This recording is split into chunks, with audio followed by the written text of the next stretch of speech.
All right, going live. I'm gonna give it a couple of minutes and see where this goes. But I'm really excited for this very first live stream of season 6.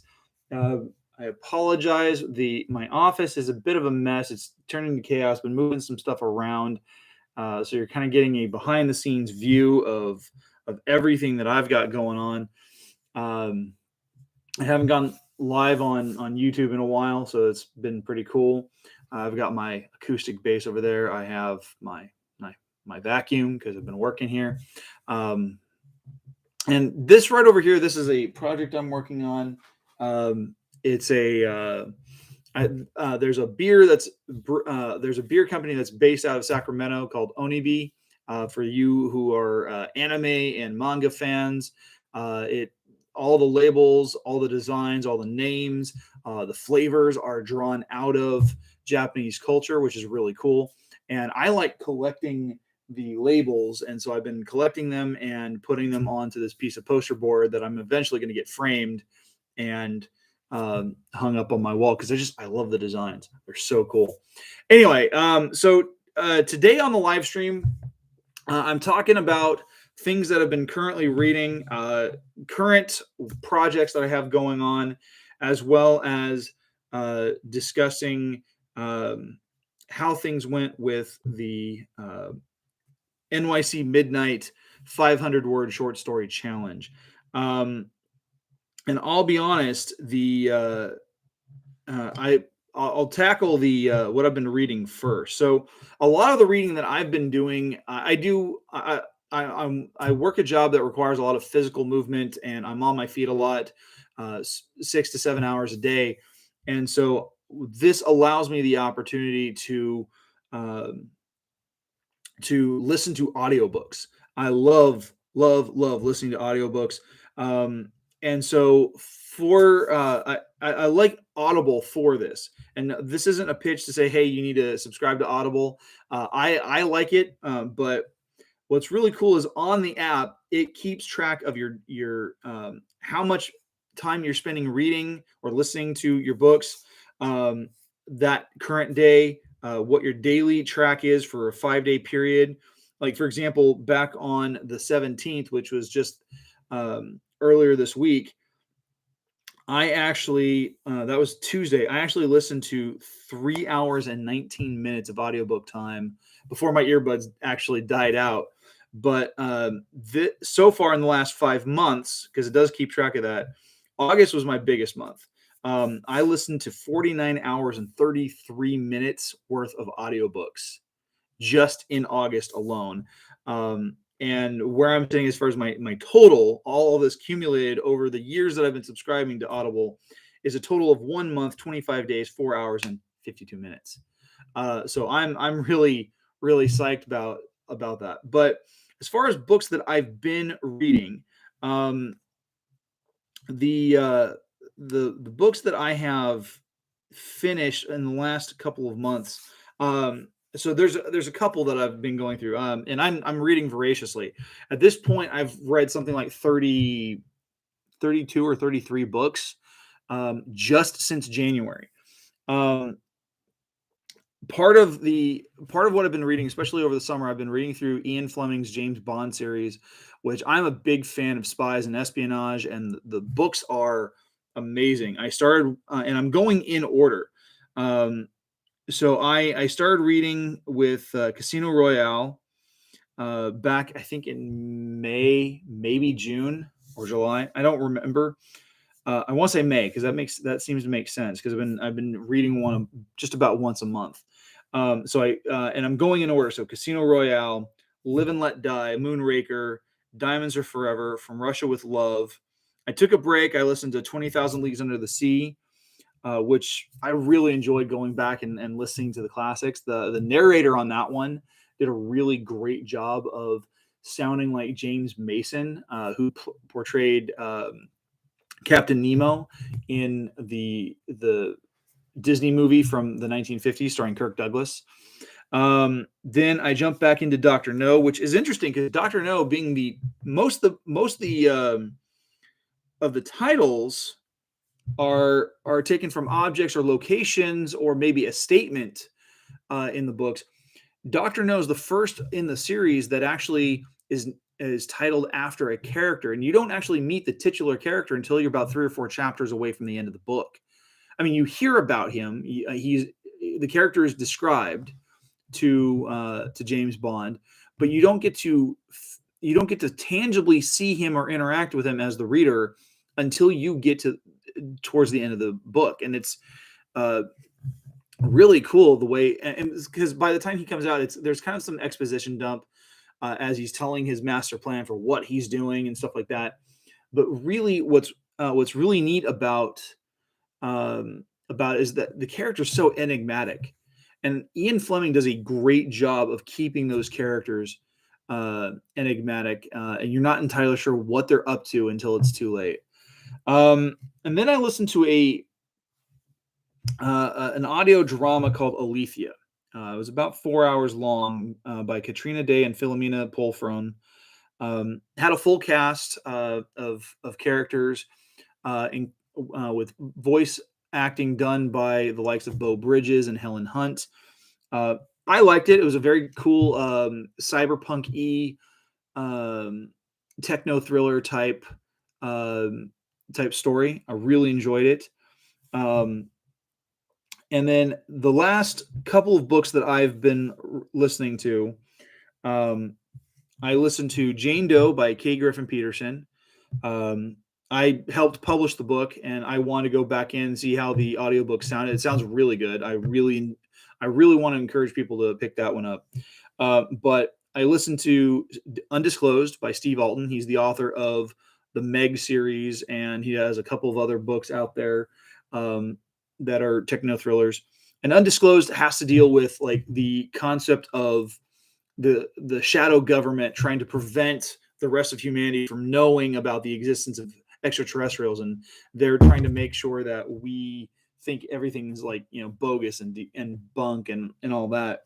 And really what it's all about is the people who are trying to provide the information and do what's called the disclosure event. They're helping humanity gain 0 point energy, which is a clean burning, life-saving technology that seems kind of like magic, but theoretically it could be possible. I don't know. I'm not a physicist. And then I just finished listening to Goldfinger, which is the next in the James Bond series. Really, really love that book. Really action-packed, especially towards the end.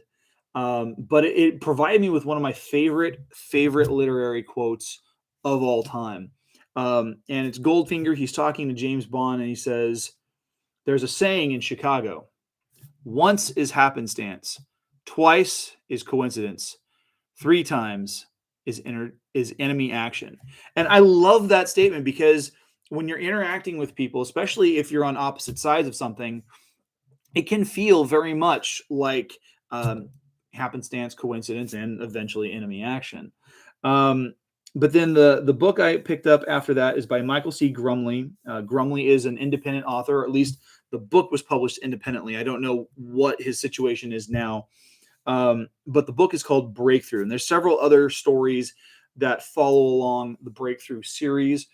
But Breakthrough is about the U.S. Navy trying to stop a global catastrophe while also investigating an anomaly in the Caribbean Ocean or Caribbean Sea near the island of Bimini. And if you're familiar with cryptozoology, if you're familiar with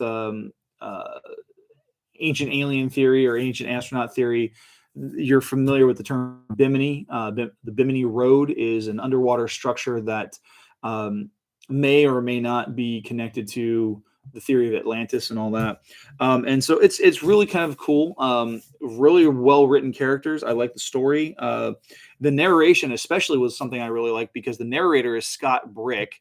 And there's a couple of books that I have that he is the narrator on. One is Jurassic Park by Michael Crichton. The other one is The Hunt for Red October by Tom Clancy. And what I like about Scott Brick and the way that he voices characters, especially when I was listening to Hunt for Red October, his intonations sounded very much like Alec Baldwin, who played Jack Ryan in the film version of Hunt for Red October from 1990. So yeah, and so those are the books I have been reading. My current read, however, right now is Avatar: The Last Airbender: The Rise of Kyoshi by F.C. Yee and narrated by Nancy Wu. Sorry, I'm trying to read it, the information here. I'm a big fan of the Avatar series, of Avatar: The Last Airbender, Legend of Korra. There was a Legend of Korra game that came out for like the Xbox 360. It was like a free download or something like that. Love that game. It was a lot of fun. Really easy to beat, but it was a lot of fun.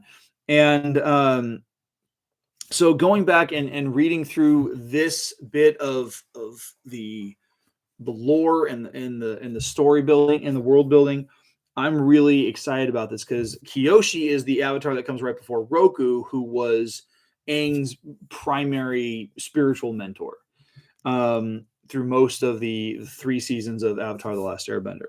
So I'm liking it so far. I still have about 12 and a half hours left of listening time before I'm finished with that. I'm sure I'll knock it out probably sometime in the next week. But I definitely recommend that you if you don't listen to audiobooks, that's fine. Paperback is just as good. But I really do think it is important to be a wide and vastly read reader. And the reason for this is because who knows where you're going to be drawing your inspiration from. This is something I say frequently on The Right Way. This is something I say frequently on my posts on Instagram and social media, or any podcast where I do a guest appearance or an interview. It is important for us as writers to read widely and to read a wide variety. Okay, you don't want to just keep sticking with the same material all the time, because then you kind of pigeonhole your what you're doing, what you're reading into one genre, and you don't get a larger scope. You want to be a well-rounded reader. So I'm reading a lot of science fiction, a lot of thriller. I have read horror. I've read fantasy. I read nonfiction. I read young adult. And even though I'm clearly not a young adult anymore, and the reason for this is because you want to be able to draw from a variety of other inspirations, and it helps you as a creator to see word choices, whether they're strong or weak. It allows you as a writer to develop sentence structures. Maybe there's a way that something is described that stands out to you, that sticks with you, and you really want to just see how that plays out. It is phenomenal to be able to listen to audiobooks the way that we have them now. Because before, you'd have to get these huge sets either on cassette or CD. Now with the way that technology is now, I'm carrying an entire library of audiobooks in my pocket that I can download at any, especially the ones I've purchased, I can download again at any time. So yeah. So that's talking about all my current reads. Current projects. I want to touch on current projects for a little bit, because this is where I personally am feeling stuck. I have been writing sporadically, and mostly for the NYC Midnight short story competitions that I've been a part of. I'll get back to that in just a little bit. Back at the start of the year, I began writing the sixth book in my series, The Archives of Asinkran. Book 5 came out back in early February, and it hasn't really sold. I know I've sold at least one copy. I have had one person who's read it. They really enjoy it. No, I take that back. 2 people who have read it. one person really enjoyed it, the other person liked it, but it wasn't as strong as the previous books, at least according to them. I think part of that has to do with the fact that the individual who didn't like it is actually my father. He hadn't read the first 4 books in a couple of years. And so because there was so much time between reading books 1 through 4 and this book, a lot of that information was lost. And so there were certain things he wasn't recalling. And so he wasn't making the connection between the title of the book and what was going on in the story. And I'm like, really? It's pretty obvious. But that's him. My dad's old. He's crotchety. He's, that having been said, there are a few other projects that I am working on. I'm trying to get back into doing audiobook narration, because I do want to have the first book in my series, The Heirs of Menonias, turned into an audiobook. It's on Kindle, it's on paperback, but having it on Audible or audiobook would make it a little bit more available to people who are not physical readers. I know plenty of people that they hate picking up books because they don't have the time for it. And so having an audiobook helps them. Having audiobooks really helped me when I was doing a lot of driving for previous jobs, where I'd have to be driving for 20, 30, 40 minutes to get just in one direction. Other projects I'm working on, there's a couple of projects that I've had on the back burner for a while. One is a cyberpunk story that I've been kind of working on. There's a couple of chapters already written for that. But I've had, like I said, I've had it on the back burner. There's an espionage thriller story that I've been developing for a number of years, since college, and it's called the series is called Mother Mary. At least that's the working title. It might change, but I don't know at this point. I have several chapters written for that one. One, in fact, that I was working on it the last time I worked on Mother Mary was, I want to say late May, early June. And I've come back to it and jumped back and forth and stuff like that. And it's a fun story. It takes place in the UK. It focuses on a character named Mary, who is a government asset who's kind of gone rogue. I'll leave it at that. The last project I'm working on is working title right now is called Ghost Protocol, which is a reference to one of my favorite film franchises, Mission Impossible, but it has nothing to Mission Impossible related.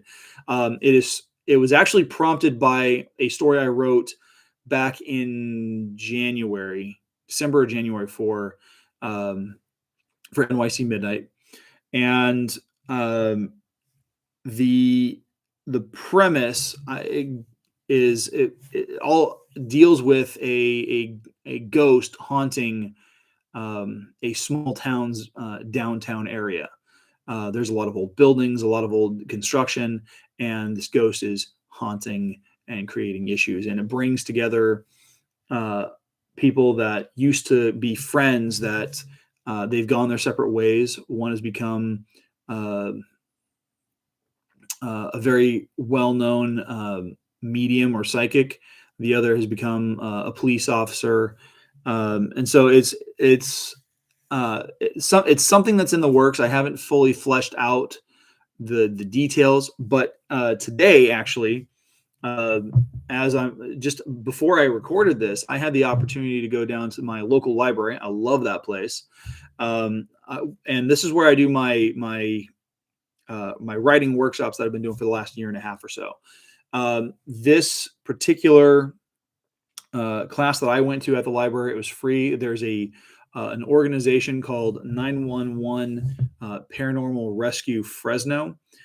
They're based here in the Central Valley, and they go as far north as Sacramento, as far south as Bakersfield, to the coast, all the way to the Sierra Nevadas. And they investigate paranormal activity. And essentially, they're Ghostbusters without being Ghostbusters.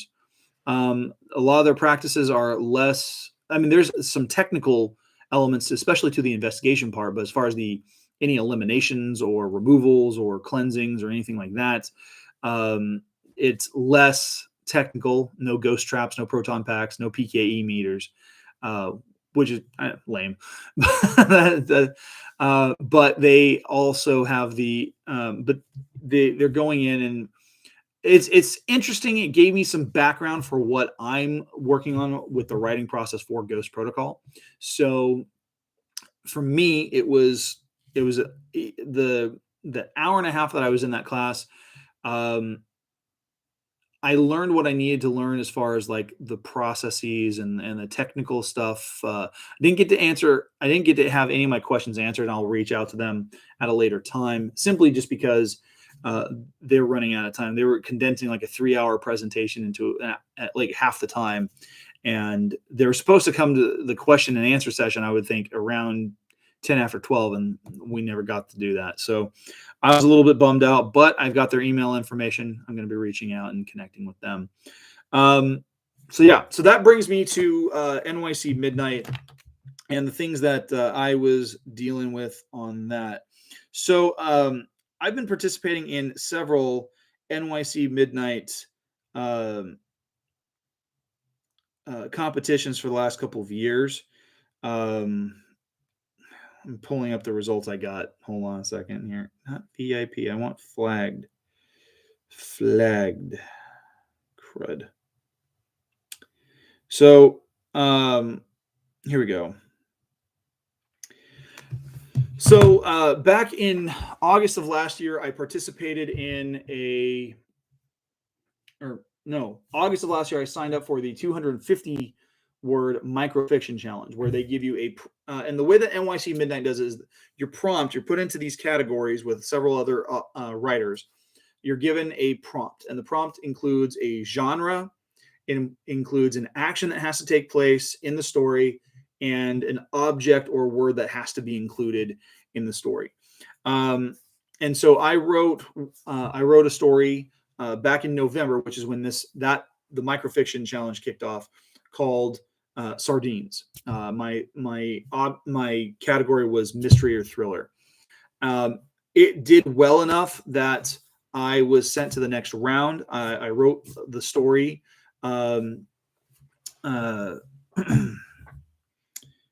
called Locking Up, which was it was a ghost story. This is the story that prompted me to do Ghost Protocol.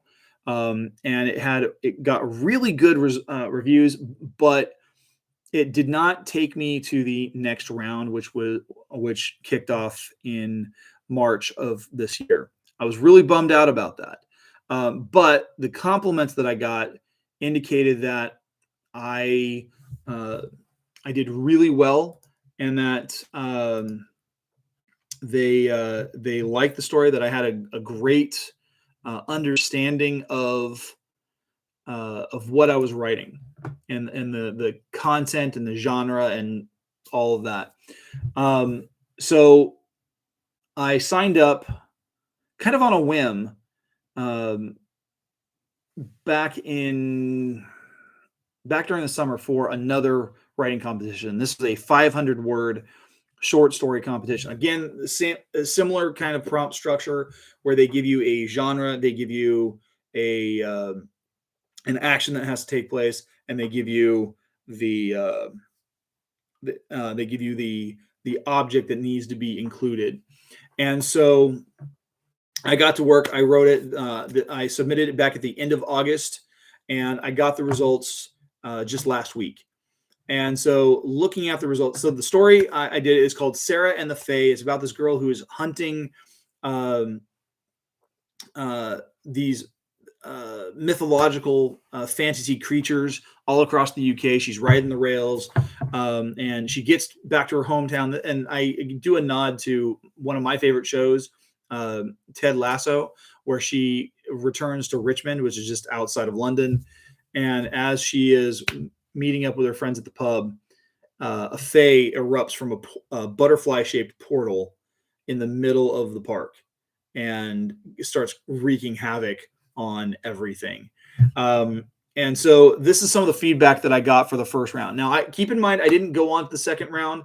I was 4th honorary mention, so I was in the top 15 for my category. But this is what some of them said. One of the judges said there's a lot of action packed into the narrative, which is difficult to do given the limited word allotment.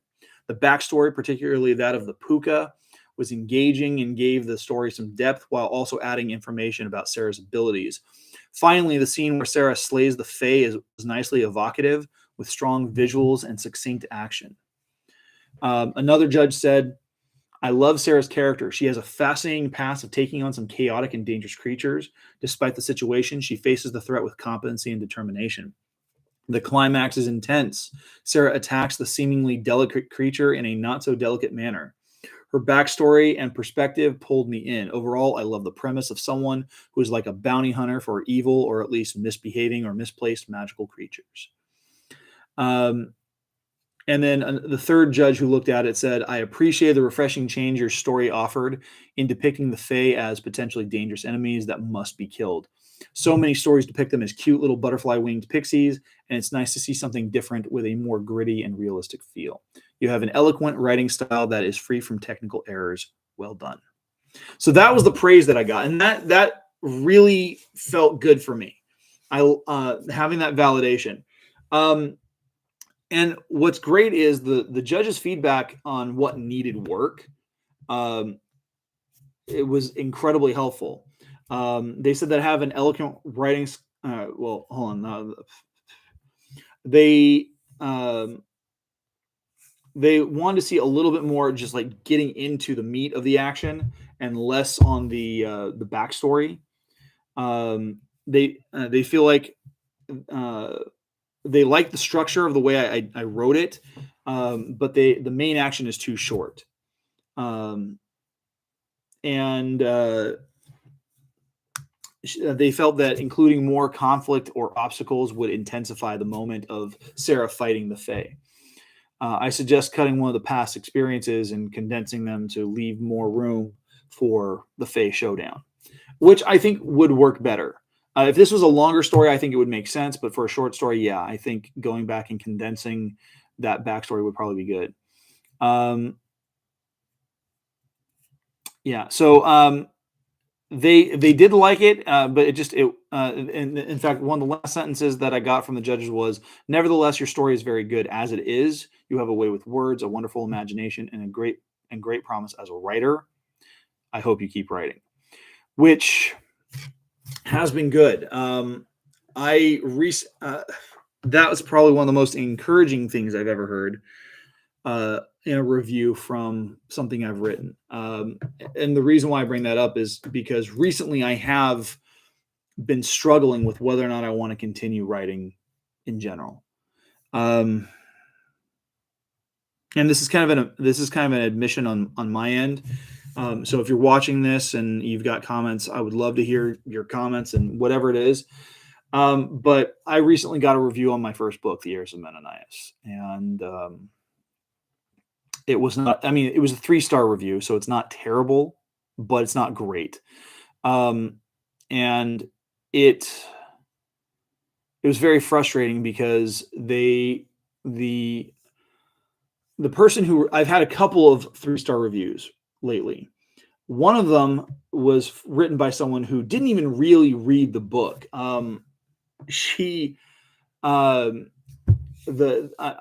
don't know who the individual is. I've never met this individual, but the heirs of Menonias are not the heroes. They're the bad guys.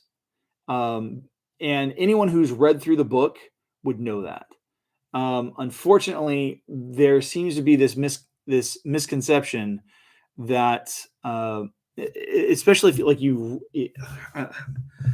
honestly, I'm kind of beside myself. I'm venting a little bit here, which is random. It's not something I normally do, but I'm a little bit pissed because I had a review from someone who didn't read through the book, gave me a 3-star review, and it was someone who doesn't even read fantasy. It's like the people who helped me find this reader didn't even do they didn't verify that this is someone who actually enjoys reading fantasy.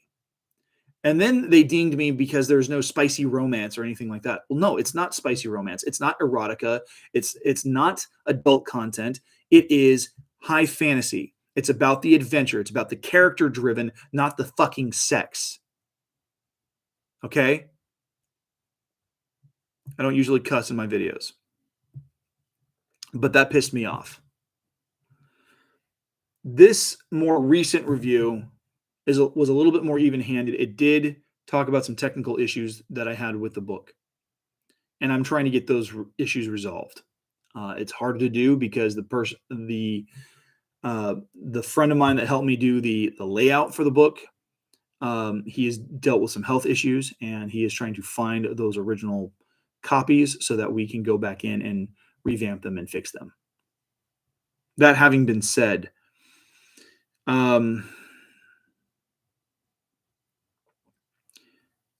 if you're a reader and you're giving a review, please pay attention to what it is that you're reading.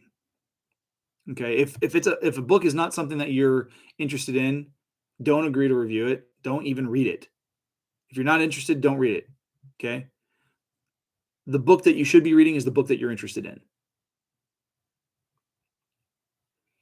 Secondly, if you are reading, pay attention to the context of what is happening in the story.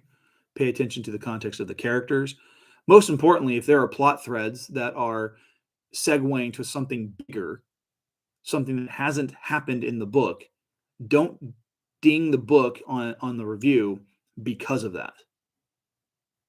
See, I write with a much larger ending in mind, not just the individual book, but a larger scope, because things that happen that are consequential of the events of book 1 fill in book 2, 3, 4, 5, and eventually into book 6. I have concluded that I will be finishing the series with book 7. So once book 6 is done, I will begin working on book 7, and I will actually definitely have that one out long before George R.R. Martin ever eats himself into a coma. That being said, I think I've gone on too long. I've ranted, I've raved. I've shown a side of myself that I'm not really proud of. Yeah. Anyway, so with that being said, I'm going to wrap up here. Thank you for watching. If you are a fan of Star Wars, please make sure to tune in to War of the Stars. It's a Star Wars podcast that I co-host with my friend John Mark Tolley. We record every week, and we have new content coming out. Our most recent episode, which should be going live soon, we invite Travis from the Bar Banter podcast on, and we discuss what we would do to rewrite the entire Ahsoka series that finished its run just a couple weeks ago. If you are interested in the podcast, you can find us on geeknewsnow.com, or you can find us on wherever you get your podcasts through Geek News Now. You can connect with us on social media at War of the Stars 1 on it's War of the Stars on Instagram, and at War of the Stars 1 on Twitter or X or whatever the heck you're calling it these days. As for me, you can connect with me on social media. Obviously, if you're watching this on YouTube, that's absolutely great. Thank you.